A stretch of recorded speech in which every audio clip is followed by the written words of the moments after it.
Nous sommes la moyenne des personnes que nous fréquentons. Je suis Mathieu Stéphanie, entrepreneur récidiviste et cofondateur de Cosa Vostra, agence de conseil tech et créative. Avec Génération Do It Yourself, je vous propose de rencontrer ensemble des entrepreneurs, sportifs ou artistes qui vont littéralement faire exploser notre moyenne.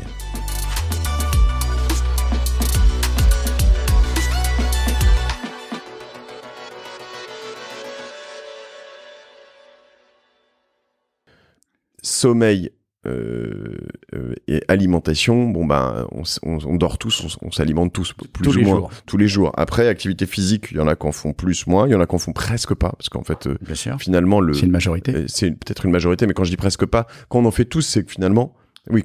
Quand alors paradoxalement dans les grandes villes souvent tu marches plus, oui, parce que tu fais pas le sauf moi pendant quelques années où je sortais de chez moi, je prenais mon scooter et j'arrivais à l'endroit, je descendais du scooter. Finalement là tu reviens comme une vie en région où tu fais la même chose avec ta voiture, c'est-à-dire que et du coup tu te retrouves mais de plus en plus finalement là on marche, on fait du vélo, on fait des choses comme ça, donc ça va dans le bon sens là-dessus. Mais ça veut dire quoi? Quelles sont les doses? Est-ce que tu peux me réexpliquer ou m'expliquer enfin je sais pas ce que tu as trouvé dans tout ça, quoi. Ce que j'applique. Ce que tu appliques, ouais. Pour moi et évidemment pour les autres. Moi, je pars du principe que, encore une fois, c'est ce qu'on s'est dit, c'est le cerveau qui est notre boîte de commande à la fois physique, mentale. C'est les horloges sont au niveau du cerveau. Toutes les informations arrivent au cerveau et repartent du cerveau vers notre corps. Et donc, cette notion d'énergie, elle se situe à plusieurs niveaux. Mais encore une fois, ce que je pense être utile pour les gens et à titre personnel, c'est que le cerveau puisse fonctionner le mieux possible. Pour ça, il faut qu'il ait du carburant. Le carburant, qu'est-ce qui va l'amener tous les jours? C'est la nutrition. Et donc, le côté métabolique, pour que ça fonctionne bien jour et nuit, et on va voir que la nuit, c'est pour ça que le sommeil a un rôle extrêmement important, c'est que c'est pas du tout le même fonctionnement du cerveau la nuit que le jour, eh bien, il faut déjà le nourrir. Et donc, ça veut dire que tout cet aspect nutritionnel, je parle pas de santé, je parle de fonctionnement cérébral qui nécessite d'amener du glucose régulièrement sans des à-coups pour que le cerveau puisse bien fonctionner, parce qu'il ne consomme que du glucose. C'est la nutrition qui va l'apporter. Donc ça, c'est purement métabolique. Glucose, c'est le sucre. C'est le sucre. Okay. Et la caractéristique du neurone, c'est qu'il ne consomme que du glucose, un sucre pur, et non pas des aliments. Les aliments doivent être transformés pour arriver au cerveau. Okay. Sachant que c'est quand même beaucoup de régimes et même de choses qui combattent le sucre quand même. On pourra y revenir. Mais oui, c'est-à-dire que les sources de sucre, il y en a de plusieurs sortes. Des sucres lents, sucres rapides, index glycémique. Et le problème dans la nutrition, c'est qu'il y a beaucoup de croyances, à la fois culturelles, à la fois de scientifiques qui disent il y a des dogmes. Il faut éviter d'être dogmatique dans la nutrition parce que les études montrent que c'est pas si simple que ça. Mais en attendant, le cerveau, il a besoin de glucose et notamment la nuit, beaucoup. Premier point. Deuxième point, pour que les cellules non seulement se reproduisent, on pensait que les cellules cérébrales ne se reproduisaient pas. En fait, non, il y a ce qu'on appelle la neurogénèse.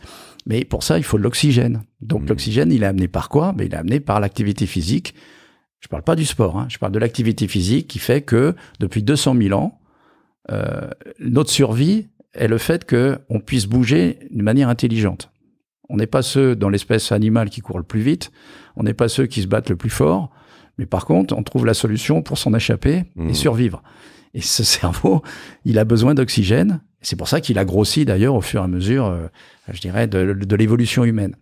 Donc déjà, ça c'est la base. C'est de l'oxygène et du sucre. Donc l'activité physique et la nutrition, c'est ce que moi j'appelle l'énergie métabolique, l'énergie physique. Okay. Et on en a besoin pour bien fonctionner. Si on respire pas bien, si on a moins d'oxygène, ça va pas. Si on se nourrit mal, il y a un problème. Après, il y a toutes ces notions à un stade au-dessus d'énergie mentale qui consiste à prendre les bonnes décisions au bon moment. Et ça se fait 24/24.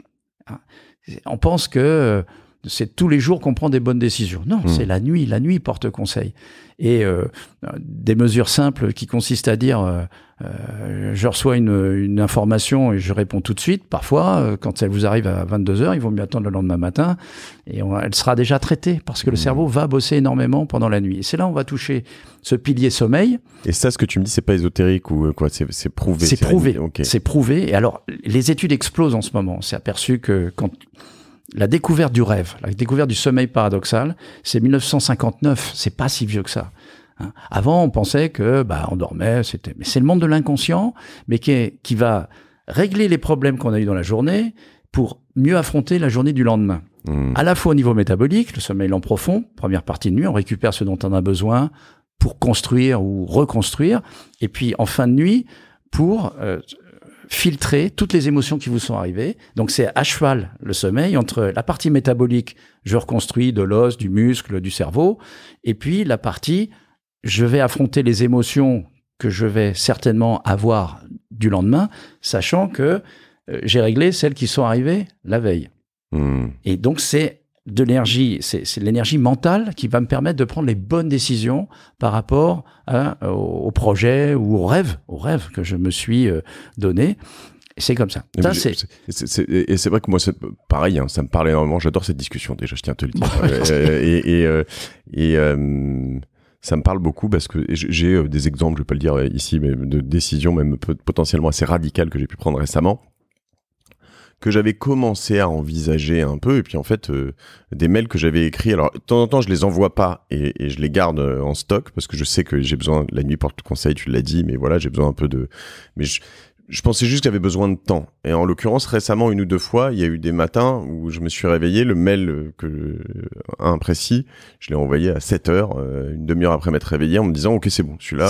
C'est celui-là, c'est sûr, en fait. J'ai même pas de laisser la bonne décision. Tu vois, j'ai pas besoin de revenir. Et après, tu sais, j'ai pas, on parle les Anglais, on a trop d'anglicisme encore. Hein.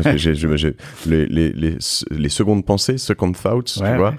J'ai remis en question cette décision. J'ai jamais dit, et pourtant des gens me l'ont challengé après, et en fait non, je sais que c'est la bonne. En tout cas, en ce qui me concerne, je sais que c'est la bonne. Elle est maturée, elle est travaillée, et c'est extraordinaire. T'as l'impression d'être lucide, en pleine conscience. Quoi, et là, tu vas toucher, ce que tu dis, le mot pleine conscience, tu vas toucher je dirais l'énergie émotionnelle, qui consiste là par des techniques qui viennent du monde oriental.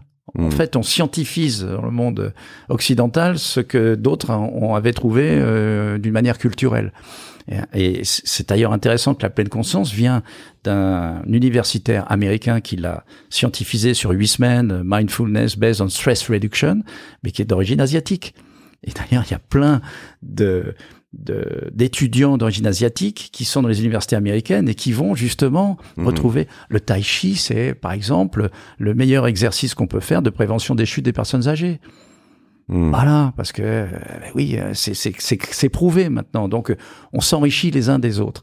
Et là, on va toucher l'énergie émotionnelle qui va consister par des techniques individuelles, parce qu'il y a des gens qui sont plus sensibles que d'autres à la pleine conscience, à justement maîtriser ces émotions qui peuvent perturber la bonne décision. Et le truc qui me semble très intéressant quand on est dans les congrès, c'est de voir que, par exemple, à ce qu'on appelle l'IRBA maintenant, l'Institut de recherche de biomédicale des armées, ils sont en train d'étudier les effets de la pleine conscience sur des populations qui vont dans des situations opérationnelles. Non seulement pour se préparer à y aller, mais une fois qu'ils ont été au Mali, en Afghanistan, ainsi de suite, pour se préparer à revenir. Hein, c'est des sas. Des sas de pression pour être performant et des sas non pas de dépression, mais de récupération pour revenir à une vie plus normale. Et c'est cet échange-là où cette énergie émotionnelle, ces techniques de pleine conscience, méditation, quel que soit le nom que ça porte, sont vraiment importantes pour se rééquilibrer. Très intéressant. C'est drôle parce que tu vois, c'est en effet des choses qu'on opposait un petit peu, c'est-à-dire que ce petit terme qui fait marrer, mais ce truc de beatnik, tu vois, c'était pour les fumeurs de pétards, et puis en New fait, Age, si tu commences à balancer ça à des militaires, tu te dis bon, chelou, tiens, médite, fais du yoga, Et c'est ce qu'ils font, hein, c'est-à-dire que l'armée américaine le fait également.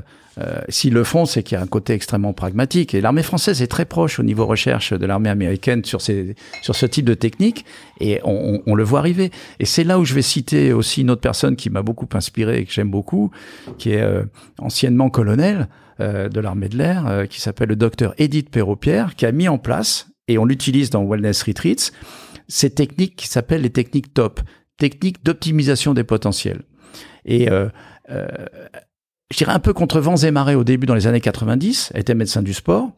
Edith, elle a dit mais non, il faut faire ces types de pratiques basées sur la respiration, les contractions musculaires, des pratiques de pleine conscience.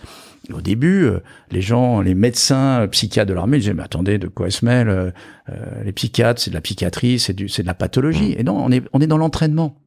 On est dans l'optimisation. C'est pas, encore une fois, dans le domaine de la santé pure.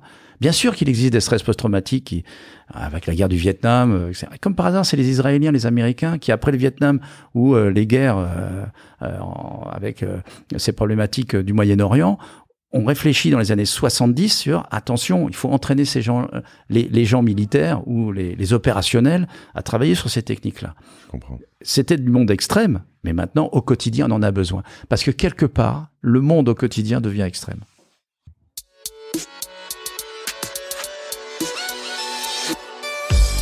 Bravo, vous avez écouté cet épisode de Génération Do It Yourself jusqu'au bout. Merci de le partager à 2 personnes autour de vous, d'inscrire de force vos amis au podcast sur leur smartphone et de mettre une note 5 étoiles avec un gentil commentaire, c'est ce qui me fait ressortir dans les classements.